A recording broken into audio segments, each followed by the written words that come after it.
voices. It sounded like hundreds of people trying to talk at once. Sophie jerked to attention, trying to identify the interpreter, or whatever it called itself. Her hearing as sharp as a sword, Sophie went from her normal olive-colored skin to white in less than a second. "Walter," she whispered, knowing it couldn't be, yet she'd clearly identified his voice as one among many. Maybe she was cracking up, losing touch with reality. Maybe it was time to give up the ghosts, move on to something more earthbound. The others gaped at her. "Sophie?"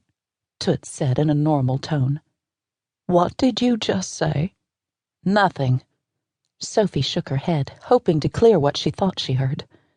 She scanned the room, still jam-packed with the translucent balls of light, trying to distinguish exactly where this so-called voice was coming from. "Liar," Toots said in a low tone.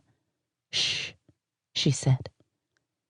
Sophie leaned closer to the table, wrenching her neck into a position so precarious that it actually made a popping sound.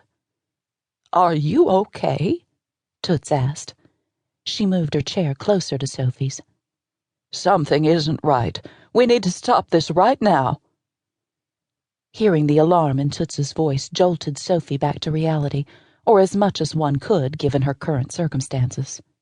"I'm fine. Listen." She leveled her gaze at the door leading to the kitchen. The high-pitched garble in the room thundered in their ears, sounding like thousands of hoofbeats pounding against the earth. Straining to discern a male voice in the ear-splitting loudness, Sophie cleared her throat before she spoke.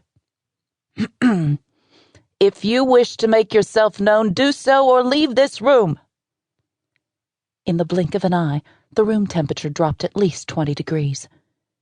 Shivering with fear, yet wanting to clarify what she'd thought was a voice from the past, Sophie drew her strength from Toots, who'd placed her hand on top of hers, sort of like their secret handshake.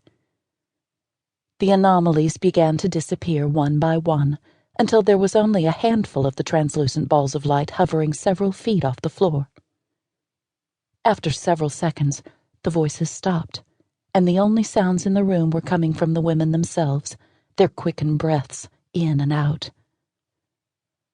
One by one, the orbs of light began to take on form. Each vaporous cloud became distinguishable by its gender, its clothing, and lastly, for some of them, a face of sorts. Before she totally lost her cool, Sophie counted the spirits. 13 in all. That had to be a bad omen. Clearing her throat again, Sophie spoke to the ghostly apparitions floating above the table. "Identify yourselves," she commanded with more power than she felt.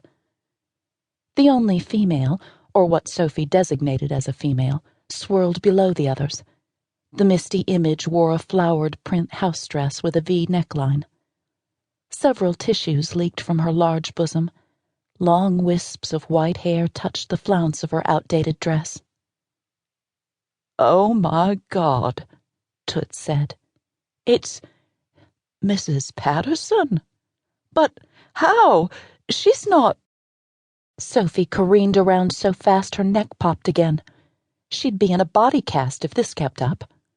The old woman, void of the dentures she wore in life, smacked her waxen lips together.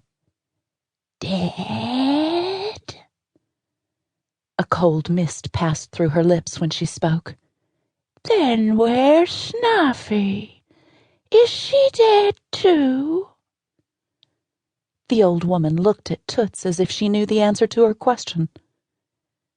Scooting their chairs across the hardwood floor, the four gathered closely around one another as quickly as possible.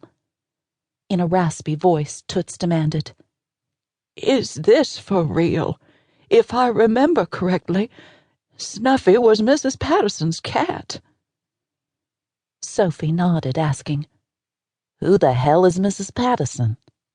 "My neighbor in Charleston, but I'm not sure she's actually dead," Toots whispered. Ida and Mavis hovered side by side, hands gripping one another. Sophie and Toots examined the hazy, mist-like woman levitating just above the table. She didn't appear to have any